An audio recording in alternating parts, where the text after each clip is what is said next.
الحمدللہ رب العالمین والعاقبۃ للمتقین والصلاۃ والسلام علی اشرف الانبیاء والمرسلین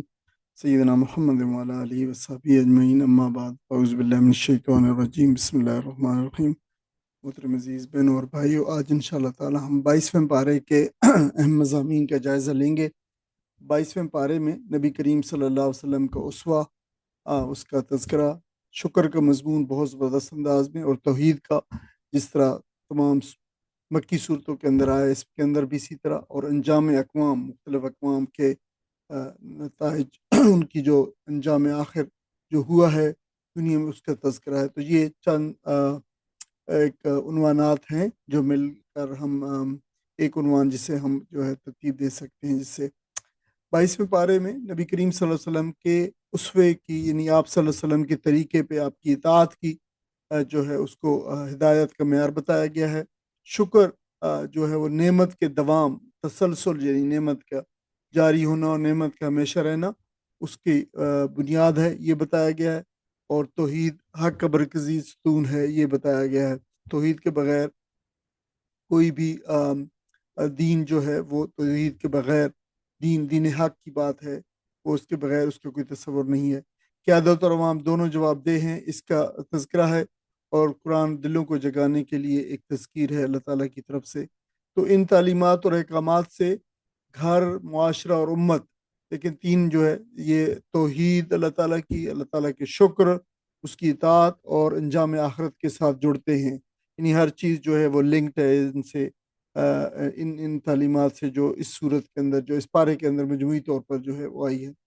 سورہ احزاب جو ہے وہ جاری ہے، پچھلے اس سے ہمیں اس سے پڑھا تھا کہ اجتماعی زندگی کی تشکیل کے لحاظ سے یہ صورت بہت ہی اہم اور پروفاؤنڈ ہے۔ اس میں معاشرتی احکام دیے گئے ہیں بہت زیادہ، اور اس میں اجتماعی احکام یعنی جو ہیں سب سے زیادہ، اور فیملی اور معاشرے کے احکام جو ہے وہ فیملی سسٹم کے وہ بہت ہیں۔ آئلی یعنی جو فیملی، سماجی اور سیاسی ہدایات دی گئی ہیں۔ عسکری حالات میں ایمان کی آزمائش جو ہے دکھایا گیا ہے کہ وہ کی جاتی ہے ان حالات کے اندر، جب جنگ ہو اور جب جہاد کا مرحلہ درپیش ہو، تو پھر اصل میں ایمان کی آزمائش کا وقت ہوتا ہے۔ اس وقت پھر بہت سارے لوگوں کے رویے جو ہے وہ منافق کے رویے ہوتے ہیں، اور منافقین پھر کھل کر جو ہے ان کا رول سامنے آ جاتا ہے۔ اور اس صورت کے اندر امت کو نظم و ضبط اور وقار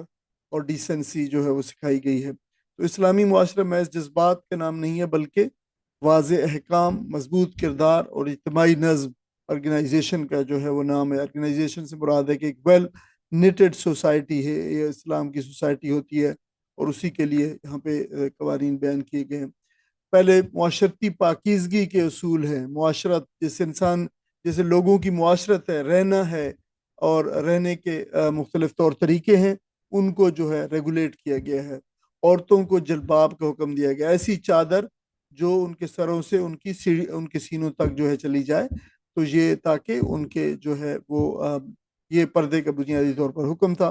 گھروں میں پردے اور حدود کا لحاظ کا، یعنی باہر کا پردہ بھی اس میں ذکر ہے، یعنی اس کا الگ ہے، اور گھروں کا پردہ اندر الگ ہے، اس لیے کہ یہ دونوں جو پردہ ایک جیسا نہیں ہو سکتا، گھر کے اندر بھی اور گھر کے باہر بھی، تو دونوں میں بہت فرق ہوتا ہے۔ گھر کے اندر بہت سارے ایسے رشتے ہوتے ہیں جو محرم رشتے ہوتے ہیں، گھر سے باہر نامحرم رشتے ہوتے ہیں، تو دونوں کے پردوں کے اندر جو ہے لحاظ رکھا گیا ہے۔ اور گھر کے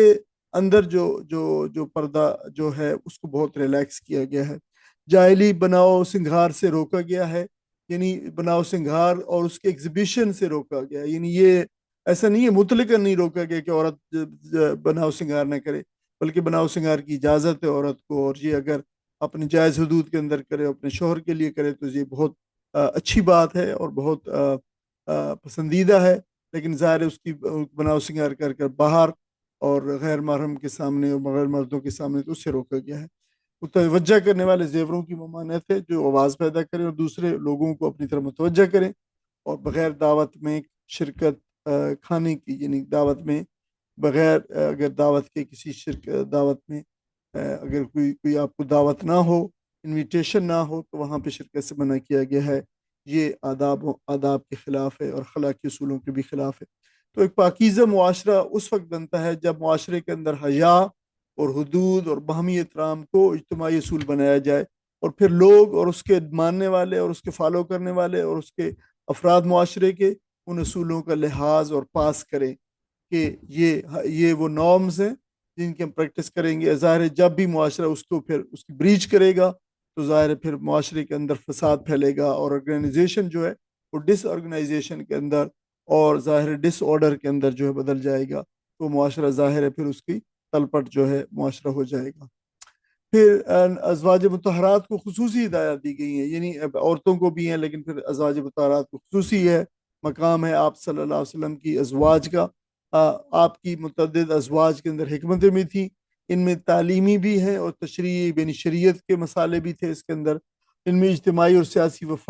فوائد بھی تھے, یعنی آپ صلی اللہ علیہ وسلم نے جو نکاح کی اور ازواج مختلف کے ساتھ, ان میں بے شمار جو ہے وہ فوائد ہیں اور حکمتیں ہیں اور اس میں اجتماعی اور سیاسی فوائد بھی تھے. تو گھرانہ نبوی صلی اللہ علیہ وسلم کو, یعنی آپ صلی اللہ علیہ وسلم کی ازواج کو امت کے لیے نمونہ بنایا گیا, اس لیے کہ نبی کریم صلی اللہ علیہ وسلم خود ظاہر عورتوں کے لیے اب نمونہ نہیں ہو سکتے تھے, تو آپ کی ازواج کو اس سلسلے میں جو ہے وہ امت کی تمام خواتین کے لیے ایک نمونہ قرار دیا گیا ہے. اور خواتین اسلام کا کردار پاکیزگی, حیا اور اطاعت رسول پر مبنی ہونا چاہیے, یہ بات بھی یہاں سے ہمیں پتہ چلتا ہے. رسول کریم صلی اللہ علیہ وسلم کی جو خانگی زندگی ہے, یعنی آپ کی جو فیملی لائف ہے, وہ امت کی تعلیم و تربیت اور اجتماعی رہنمائی کا حصہ ہے. تو دیکھیں کہ ازواج مطہرات کے اقوال, ان کا رہنا سہنا, ان کا بتانا, خاص طور پر دیکھیں کہ اس سلسلے میں حضرت عائشہ رضی اللہ تعالیٰ عنہ کا سب سے زیادہ جو رول اور کردار اور ان کی جو تعلیمات جو انہوں نے جو بتائی ہیں کہ نبی کے وسلم گھر میں کس طرح رہتے تھے, ہمارے ساتھ ان کے کیا معاملات تھے,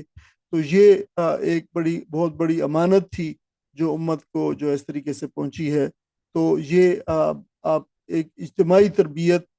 اور رہنمائی کا جو ہے ایک حصہ ہے. اور امیجن کریں کہ اگر یہ نبی کریم صلی اللہ علیہ وسلم کی خانگی زندگی اس طرح ہمارے سامنے نہ آتی تو پھر یہ امت جو ہے اس حصے سے محروم رہ جاتی کہ یہاں پہ ان معاملات میں جو ہے کس طریقے سے کیا رہنمائی موجود ہے. تو دیکھیں اس طریقے سے نبی کریم صلی اللہ علیہ وسلم کی زندگی بالکل ایک اوپن کتاب اور کی صورت کے اندر ہے, جس سے امت کو بہت زیادہ جو رہنمائی ملی ہے. ازواج مطہرات کو جیسے خصوصی ہدایات میں ان کو کہا گیا کہ گفتگو میں کو لوچ دار نہ بنے, سافٹ گفتگو ایسی نہ کریں جس سے تمہارے ساتھ بات کرنے والے جو لوگ مرض حضرات جن کے دلوں میں قرآن مجید نے فرمایا بیماری ہے, وہ کوئی جو ہے کوئی اور معنی اختیار کریں, اس کو جاہلیت کی طرح اظہار زینت نہ کریں, نماز اور زکوٰۃ کی پابندی کریں, اللہ اور رسول کی اطاعت کریں, تلاوت قرآن اور ذکر کو زندہ رکھیں. تو ہمیں اگر ہم تفصیلاً جائیں تو ازواج مطہرات کی زندگی یقینی طور پر ان سے بالکل پوری عبارت ہے. ایک یعنی مختلف ازواج مطہرات کی مختلف خصوصیات تھیں, اور وہ اسی وجہ سے کہ جس طریقے سے نبی کریم صلی اللہ علیہ وسلم نے ان کی تربیت کی اور پھر اس سے انہوں نے اس کو جس طریقے سے اپنے اس تعلیمات کو لیا اور سمویا اور پھر اپنے اس پہ عمل کیا, تو یہ بہترین ایک جو ہے وہ امت کے لیے, امت کی عورتوں کے لیے ایک بہترین نمونہ جو ہے وہ بنی ہے. یہ جو بلند مقام ملتا ہے یہ صرف محض جو ہے ایک شرف اور عزت ہی نہیں ہوتا, بلکہ یہ ذمہ داری بھی لاتا ہے. گھر کی پاکیزگی ہی امت کی پاکیزگی کی بنیاد بنتی ہے, یعنی اس پہ بہت زیادہ زور دیا گیا ہے فیملی اور آئلی لائف پہ, اور خاندان کی جو پاکیزگی ہے اس پہ بہت زیادہ, یعنی یہ حرام رشتے جو بتائے گئے ہیں, حرام رشتوں کا احترام بتایا گیا ہے,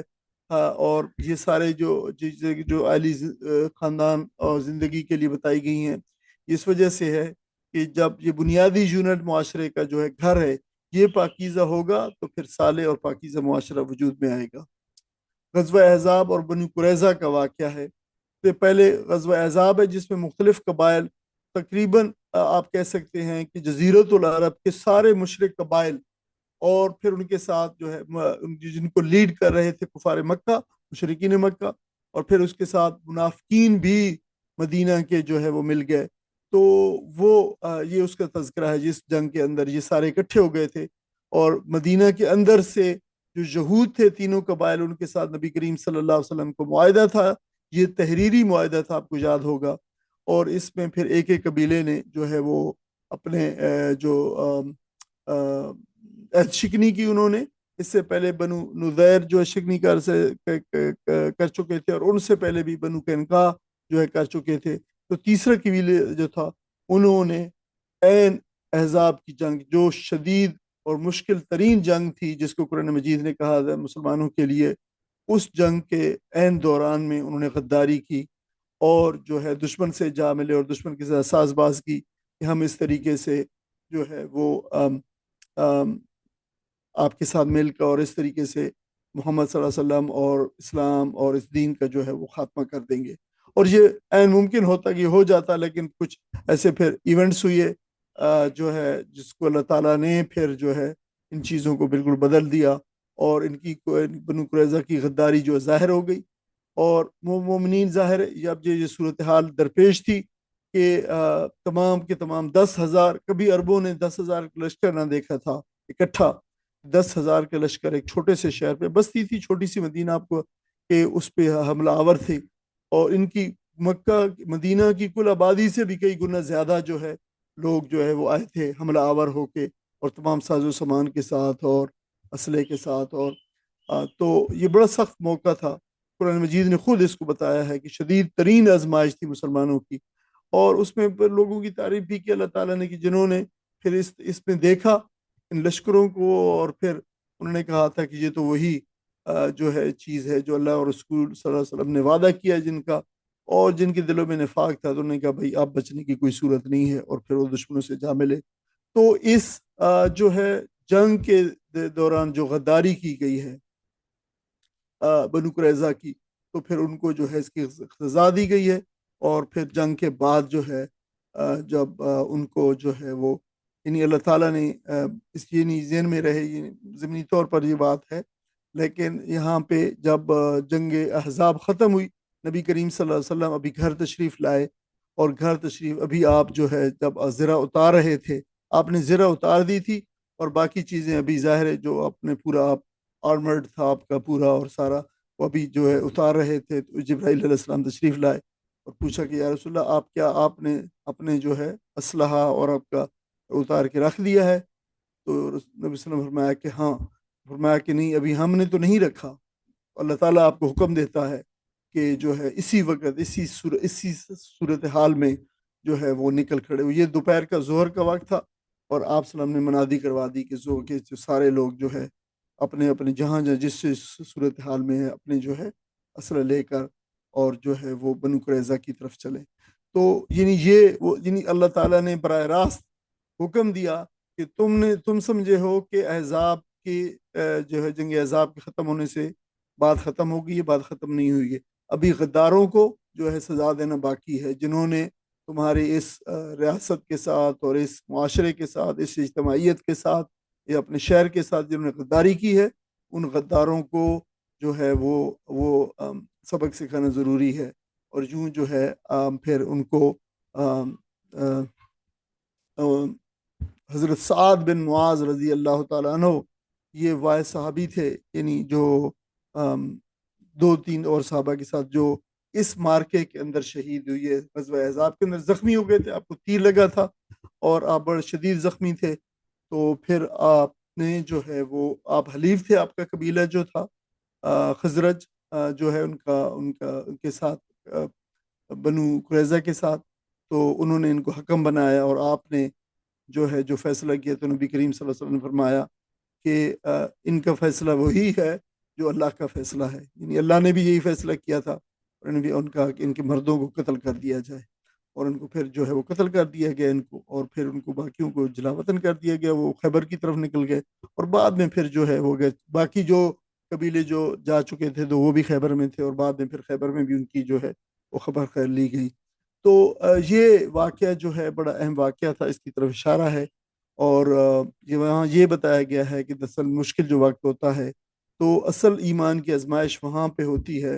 اور پھر جو سچے ایمان والے ہوتے ہیں وہ ثابت قدم ہوتے ہیں رہتے ہیں، اور پھر وہ لشکروں سے اور اسلحے سے، ساز و سامان سے اور ذرائع ریسورسز سے اور ٹیکنالوجی سے، ان چیزوں سے نہیں گھبراتے، کہتے ہیں یہی چیز تو ہے جس میں اللہ نے وعدہ کیا تھا کہ تمہارے اوپر دشمن چڑھائیں گے اور تمہیں جو خوف ہوگا، اور جو ہے پھر وہ ڈٹ کے کھڑے ہو جاتے ہیں۔ مسلمان مرد عورتوں کی 10 صفات بتائی گئی ہیں کہ وہ اسلام، لاتے ہیں، بھی سچا ایمان لاتے ہیں۔ اسلام اور ایمان میں پختگی کی بات کی گئی ہے، صبر اور صدق کی بات کی گئی ہے کہ یہ لازمی صفات ہے اللہ تعالیٰ کی، مسلسل ہمیشہ دائمی جو ہے اطاعت گزاری اور خشوع، یہ دین کا حسن ہے، یہ بھی چاہیے ہیں۔ اور صدقہ، روزہ اور عفت کی بات کی گئی ہے، اور یہ بڑے مطلوب کردار ہیں۔ اور کثرت سے اللہ کا ذکر، کیونکہ اللہ کے ذکر سے جو ہے وہ قلب زندہ رہتے ہیں، اگر اللہ کے ذکر کو جو ہے بھلا دیا جائے تو قلب جو ہے مردہ ہو جاتے ہیں۔ یہ 10 اہم خصوصیات ہیں جن سے پتہ چلتا ہے کہ بتایا گیا کہ دین محض کسی نسبت کا نام نہیں ہے، کسی رجسٹر میں نام لکھوانے لینے کا نام نہیں ہے کہ یہ مسلمانوں کا رجسٹر ہے اور میرا نام بھی، میں بھی مسلمان ہو گیا ہوں، بلکہ یہ اپنے اندر صفات کا ایک مجموعہ پیدا کرنے کی بات ہے جو انسان کو اندر اور باہر دونوں سے سنوار دیتا ہے۔ یہ وہ صفات ہیں بتائی گئی ہیں۔ مومن مرد اور مومن عورتیں دونوں کا الگ الگ جو ہے، ان المسلمین والمسلمات والمؤمنین والمؤمنات والصابرین والصابرات والصادقین والصادقات، اس طریقے سے یہ سارا الگ الگ ذکر کیا گیا ہے۔ اگرچہ علماء نے یہی کہا ہے کہ اگر مومنین کی جب آتا ہے تو اس میں مومن عورتیں اور مومن مرد دونوں شامل ہیں، صابرین کی جب آتا ہے تو صابر مرد اور صابر عورتیں دونوں الگ ہیں، لیکن جب الگ طور پہ تذکرہ بھی ایسا ہے تو بالخصوص پھر جو ہے یہ تخصیص مراد ہے کہ دیکھو یقینی طور پر اس میں زور ہے اس بات کا کہ یہ دونوں صبر کرنے والے مرد اور صبر کرنے والے عورتیں اور ایمان لانے والے مرد اور ایمان لانے والے عورتیں، یہ وہ لوگ ہیں جن کے اندر یہ خصوصیات ہیں، تو خاص طور پر اس کا ذکر کیا گیا ہے۔ نبی کریم صلی اللہ علیہ وسلم کی 5 صفات بتائی گئی ہیں کہ آپ صلی اللہ علیہ وسلم اپنی امت پر بھی اور دوسری امتوں پر بھی قیامت کے روز گواہی دینے والے ہوں گے۔ آپ اہل ایمان کو جنت کی بشارت دینے والے ہیں، آپ اللہ تعالیٰ کے عذاب سے ڈرانے والے ہیں، انذار کرانے والے ہیں، یہ انذار آپ کی ذمہ داری ہے، اور آپ صلی اللہ علیہ وسلم نیکی، اصلاح، اخلاق حسنہ اور استقامت کی دعوت دیتے ہیں۔ آپ صلی اللہ علیہ وسلم سراج منیر ہیں، روشن چراغ ہیں، یہ آپ کی صفات جو ہے یہاں پہ بیان کی گئی ہیں۔ یعنی آپ صرف پیغام لانے والے نہیں ہیں بلکہ ہدایت اور تزکی اور بشارت اور تمیز سب کے آپ جامع ہیں، بالکل مکمل طور پر ایک جو ہے ساری خصوصیات کا آپ جو ہے ایک جامع طور پر ایک مرکز ہیں۔ نبی صلی اللہ علیہ وسلم کی ذات مومنین کے لیے اللہ تعالیٰ کی طرف سے رحمت اور ایک بہت بڑی نعمت ہے، یہ بات جو بتائی گئی ہے۔ ختم نبوت اور امانت خلافت کی بات کی گئی ہے کہ آپ صلی اللہ علیہ وسلم مردوں میں سے کسی کے باپ نہیں بلکہ اللہ کے رسول اور خاتم النبیین ہیں۔ آپ پہ رسالت اور نبوت ختم ہوتی ہے، آپ کے بعد نبوت کا دعویٰ کرنے والے تمام لوگ جو ہے کذاب ہیں۔ نبی کریم صلی اللہ علیہ وسلم نے فرمایا کہ میرے بعد 30 لوگ ایسے ہوں گے جو نبوت کا دعویٰ فرمایا، نبی صلی اللہ علیہ وسلم نے فرمایا کلہم کذابون، یہ سارے کے سارے جو ہے جھوٹے ہوں گے، یہ دجال ہوں گے، یہ جھوٹے ہوں گے، اور ان میں سے کوئی بھی نبی صلی اللہ علیہ وسلم کے اوپر جو ہے نبوت ختم ہو جاتی ہے۔ انسان نے زمین پر خلافت کی امانت قبول کی، یہ بات بتائی ہے جو بہت بڑی ذمہ داری ہے، اور یہ امانت جو ہے دراصل اللہ کے احکام کی اطاعت کا عہد ہے۔ یہ بات بہت اہم ہے میرے لیے اور آپ کے لیے اور سب انسانوں کے لیے کہ ہم نے اللہ تعالیٰ کی احکام کی اطاعت کا وعدہ کیا ہے اللہ سے۔ اگر ہم اس وعدے پہ پورے نہیں کریں گے تو پھر وہی بنی اسرائیل والی بات ہے، ہم وعدے کی خلاف ورزی جو ہے کریں گے۔ انسان کا اصل مقام جو ہے وہ اختیار نہیں ہے کہ اس کو خلیفہ بنایا گیا ہے، بلکہ یہ ایک ذمہ داری کا منصب ہے، اور ختم نبوت جو ہے دین کے تحفظ کی آخری دیوار ہے، یہاں اس سے بھی یہ بھی بات بتائی گئی ہے۔ اس کے بعد سورہ سبا ہے، مکی صورت ہے، قوم سبا کے نام سے منسوب ہے، جو یمن میں آباد تھی۔ اس کا مرکزی مضمون توحید ہے، اس میں قیامت کا اسبات جو ہے کیا گیا، بتایا گیا، پازیٹیولی اس کو ثابت کیا گیا ہے، اور اس کے مخاطبین میں قریش کے سردار مترفین جو ہیں، آسودہ حال سردار جو ہیں، ایلیٹس وہ ہیں، اور شکر اور اس کے تقاضوں کا مضمون اس صورت میں بڑا زبردست انداز میں آیا ہے۔ یعنی آپ کہہ لیں کہ شکر کا مضمون ریپیٹڈلی تمام اس کے جو اس کے پیسیجز ہیں ان کے اندر کسی نہ کسی صورت میں اس مضمون کو جو ہے بار بار پلٹ کے آتا ہے۔ تو اس سے ہمیں پتہ چلتا ہے کہ نعمت، اقتدار اور تاریخ کا مجموعی سبق یہ ہے، اصل بادشاہی جو ہے وہ اللہ کی ہے، اور اسی کے سامنے ہمیں جو ہے وہ لوٹنا ہے، یہ بات بتائی گئی ہے۔ داؤد علیہ السلام اور سلمان علیہ السلام کا جو ہے وہ شکر، اس کی بات بتائی گئی ہے۔ اللہ تعالیٰ نے انہیں بہت طاقت عطا فرمائی تھی، اقتدار دیا تھا، بے شمار نعمتیں عطا فرمائی تھی، لیکن انہوں نے ان طاقت کے باوجود وہ کسی سرکشی اور طغیان میں نہ پڑے، بلکہ انہوں نے شکر الہی کا راستہ اختیار کیا، یعنی وہ اللہ تعالیٰ کے بڑے شکر گزار بندوں میں سے تھے۔ اللہ تعالیٰ نے قرآن مجید میں یہ واضح طور پر ان کی نسبت سے یہ بات واضح کی ہے، اور انہوں نے نعمتوں کو، یعنی اللہ کی نعمتوں کو بندگی کے لیے استعمال کیا، بندگی میں استعمال کیا، اور دین کو پھیلانے کے لیے استعمال کیا، اور دین کے لیے، دین کے فروغ کے لیے، دین کے اقامت کے لیے ان کو استعمال کیا۔ اصل کمال یہ ہے کہ انسان، نعمت جو ہے انسان کو اللہ تعالیٰ کے قریب لے جائے، نہ کہ جو ہے وہ دور لے جائے۔ اگر نعمت انسان کو جو ہے وہ دور لے گئی ہے تو یہ سمجھ لینا چاہیے کہ اللہ تعالیٰ نے ایک آزمائش کسی کے اوپر بھیجی تھی، اور اس آزمائش میں یقینی طور پر پھر ناکام رہا ہے۔ نعمتیں جو ہے اللہ تعالیٰ کی طرف سے، ان کا تقاضا جو ہے وہ شکر ہے، نہ کہ جو ہے غرور ہے کہ اللہ میرے پاس یہ ہے اور میرے پاس یہ ہے۔ تو ہوتا کیا ہے کہ انسان کو جب یہ چیزیں ملتی ہیں آج، تو وہ ان کو اس پہ غرور اور فخر، اور ان کو ایک سمبل آف سٹیٹس، اور پھر جو ہے اپنے اوپر اللہ تعالیٰ کی نعمتوں کا فیضان سمجھ کے کہتا ہے کہ میری جو لائف سٹائل ہے وہ بالکل جو ہے، دیکھو انڈوس بائی اللہ سبحانہ و تعالیٰ کی، یہ اللہ نے مجھے وہ دے دیے، ساری نعمتیں دی ہیں، دوسروں کو نہیں دی۔ تو یہ ایسی نہیں ہے، بلکہ یہ تو امتحان ہوتا ہے۔ اس کا تقاضا یہ ہے اللہ تعالیٰ کی نعمتوں کا شکر ادا کیا جائے، اور ان نعمتوں کو وہاں پہ استعمال کیا جائے، نعمتوں کی جہاں پہ اللہ تعالیٰ نے کی رضا اور مرضی ہے، اور جہاں پہ اللہ تعالیٰ نے کا جو حکم دیا ہے۔ قوم سبا کا انجام بتایا گیا ہے۔ یہ قوم جو تھی بڑی خوشحال قوم تھی، اور پھر ان کے پاس ڈیم بنانے کی ٹیکنالوجی، انہوں نے جگہ جگہ پہ پانیوں کو روک کر ڈیمز بنائے، کیونکہ ڈیم کی ٹیکنالوجی انہیں اللہ تعالیٰ نے ظاہر سکھائی اور عطا کی تھی۔ تو اس وجہ سے بہت ہی خوشحال تھے، ویل آف تھے۔ ظاہر اس زمانے میں جی ڈی پی کا یا ترقی کا سب سے اہم جو عنصر یہ تھا کہ وہ کتنے پروڈیوس کیا کرتے ہیں، آج بھی یہی ہے کم و بیش۔ تو جو ہے وہ یعنی پروڈیوس بہت ہی اس وجہ سے کہ ہر طرف پانی اور سبزہ اور پھل اور نعمتیں اور پیداوار، تو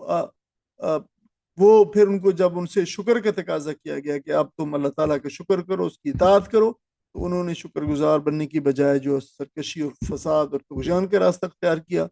تو پھر اللہ تعالیٰ نے ان کو اس جرم کی سزا میں پکڑ لیا، اور وہ جو ڈیم تھا سد مارب جس کو تاریخ میں پکارا گیا ہے، اللہ تعالیٰ نے اس کا بند توڑ دیا، اور پھر وہ سیلاب آیا جس سے وہ تباہی ہوئی کہ وہ پوری قوم اور ان کے کھیت کھلیان، ان کے باغات، ان کے سب کچھ اجڑ گیا، اور دنیا میں ان کے صرف فسانے رہ گئے۔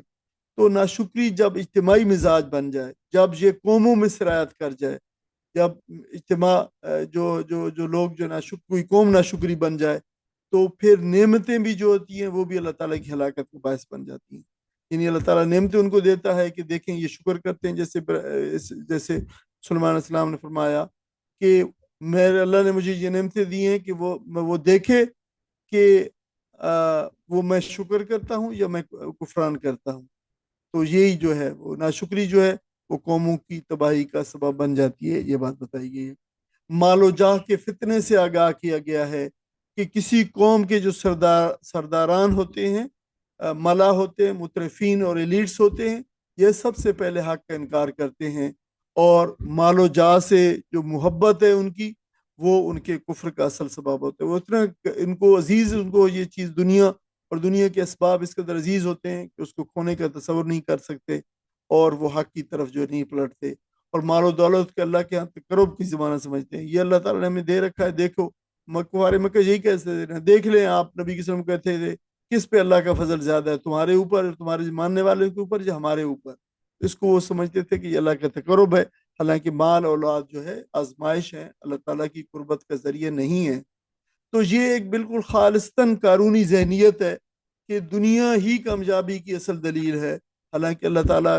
کے ہاں معیار جو ہے دنیا نہیں ہے، بلکہ انسان کا جو ہے کردار ہے، دین یعنی ایمان، اور اس کے بعد اس کا کردار ہے۔ دنیا کی رعنائیاں جو انسان کو حق سے غافل کر دیتی ہیں، یہ اس کا سبق ہے۔ نعمتوں کا تسلسل اور اللہ تعالیٰ کا شکر جو ہے، یہ بات بتائی گئی کہ دیکھو جو نعمتیں آتی ہیں لوگوں پہ کے پاس، قوموں کے پاس، قبیلوں کے پاس، افراد کے پاس، یہ خود بخود نہیں آتی، یہ ان کا استحقاق نہیں ہوتا، ان کا کوئی دینے والا ہوتا ہے۔